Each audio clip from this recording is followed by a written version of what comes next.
Hello, कैसे हैं आप? बीएड सेकंड ईयर का 16 जून को पेपर है ज्ञान और पाठ्यक्रम का। मैं आपको 7 क्वेश्चन बता रही हूँ। ये 7 क्वेश्चन आप देख लीजिए, नोट कर लीजिए। यही क्वेश्चन जो है आपकी परीक्षा में आने वाले हैं। इन क्वेश्चंस के आंसर को आपको बहुत ही अच्छी तरह से याद करना है। आपको इससे बाहर जाने की आवश्यकता नहीं है।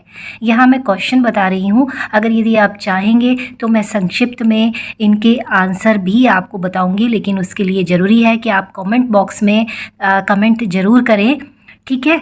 तो पहला हमारा क्वेश्चन है, ज्ञान से क्या तात्पर्य है? ज्ञान की प्रकृति क्या है बताइए। ज्ञान का महत्व क्या है और वैश्विक ज्ञान की विशेषताएं लिखिए। ये पहला क्वेश्चन हो गया। फिर उसके पश्चात दूसरा क्वेश्चन है कि ज्ञान को प्राप्त करने के प्रमुख स्रोत क्या हैं?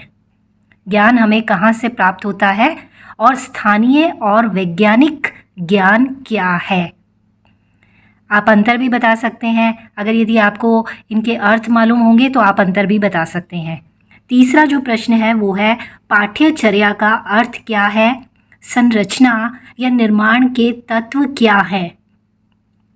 पाठ्यचर्या योजना के बारे में बताइए। पाठ्यचर्या में मुख्य भूमिका किसकी है? और पाठ्यचर्या सहभागिता क्या है?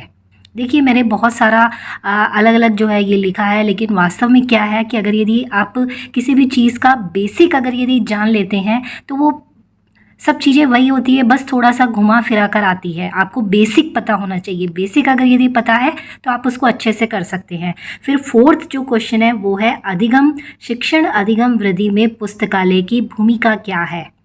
फिफ्थ जो क्वेश्चन है वो है, हिल्दा टाबा के पाठ्यक्रम विकास प्रतिमान के सोपान बताइए। फिर उसके पश्चात सिक्स्थ क्वेश्चन है, पाठ्यक्रम क्या है? पाठ्यक्रम निर्माण के प्रमुख आधार क्या हैं? पाठ्यक्रम विकास में शिक्षक की भूमिका बताइए और पाठ्यक्रम को प्रभावित करने वाले आधार कौन से हैं वो बताइए। एक अच्छे शिक्षक के व्यक्तित्व संबंधी गुण क्या हैं और व्यवसाय संबंधी गुण?